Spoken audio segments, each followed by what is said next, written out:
Story presents Learning to Tell Time.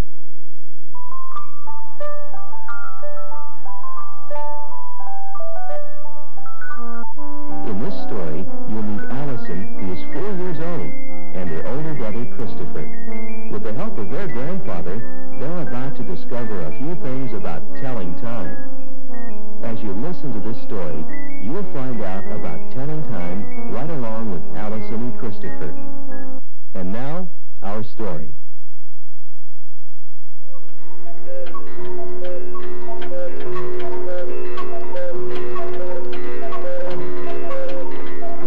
You have so many neat clocks, Grandpa, but I just don't understand them. Neither do I. Well, clocks tell time, children. That's what everyone says. The clocks don't tell me anything except tick-tock, bong-bong, and cuckoo, cuckoo, cuckoo. How do I get a clock to tell me the time? Now, that's a good question, Alison. Well, a clock only points to minutes and hours. But when you look at a clock, you have to figure out what time it is. Here, I have something that may help. We'll use this toy clock to learn some things about telling time. First of all, see these two things? They look like hands. That's what they're called, Christopher. Hands. All day and all night, these hands move around and around the clock. And their job is to point to the numbers which tell time. Now, on this clock, you can move the hands to any place you like. But on a real clock, the hands move by themselves. Let's set the hands at 7 o'clock. Pretend it's 7 o'clock in the morning and tell me what would you probably be doing? 7 o'clock? I'd just about be getting out of bed, I guess. Yeah, me too, whether I wanted to or not. Christopher, let's make the clock say 8 o'clock. Now, what would you be doing if it was 8 o'clock in the morning? Gee, that's when my mom is fixing breakfast and I'm getting ready for school. Okay, children. Now let's make the clock say 9 o'clock. First, we move the little hand to the number 9, and the big hand to the number 12. You mean those numbers on the clock tell what time it is? The numbers, with the help of the hands, do exactly that. You can see that the numbers go clear around the face of the clock. Face? I don't see a face. No eyes, no nose, no mouth. How can it be a face? It's called a face because that's what you look at most. Boy, no wonder I couldn't tell time. Okay, so tell me about the hands moving around the numbers on the face of the clock.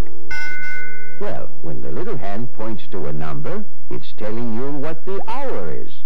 And it takes the little hand an hour to move from one number to the next. Starting at 1, let's move the little hand around the clock while we count the numbers of the day out loud. 1 o'clock, 2 o'clock, 3 o'clock, 4 o'clock, 5 o'clock, 6 o'clock, 7 o'clock, 8 o'clock, 9 o'clock, 10 o'clock, 11 o'clock, 12 o'clock. What does that big hand do, Grandfather? Does it go around too, like this? That's exactly what it does. Now, let me show you. We'll start the big hand at 12. It has to go clear around the clock and back to 12 again before 1 hour is finished. When the big hand gets back to 12, the little hand moves to the next number, which makes it the next hour of the day. Grandpa, let's make the clock tell us another hour. Okay, Christopher, why don't you try setting your clock for 3 o'clock?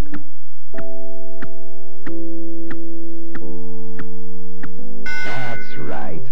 The big hand is at 12, and the little hand moves to 3. Gee, I'll just be getting out of school at 3 o'clock. I want to set the clock. Okay, Alison, you move the little hand to the next number. Now, what would the hour be?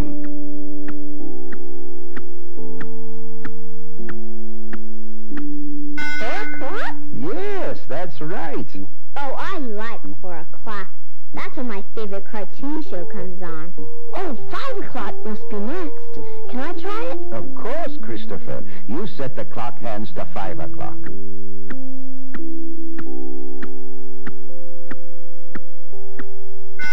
Aha, that says 5 o'clock. You really have it. 5 o'clock is a great time on Wednesday. Our club meets in Bully's treehouse. Yeah, and they won't let me in. What's the next hour?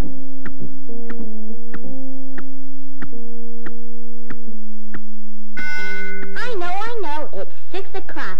Look at the hands. They're straight up and down. 6 o'clock is right. Now, what happens at 6 o'clock? 6 o'clock is dinner time at our house.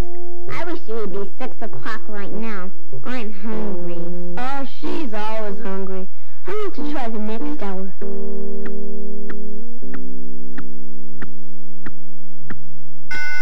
7 o'clock.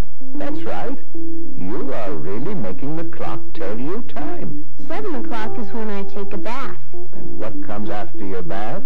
8 o'clock in bed. Well, now that you know something about telling time, clocks aren't quite so mysterious, are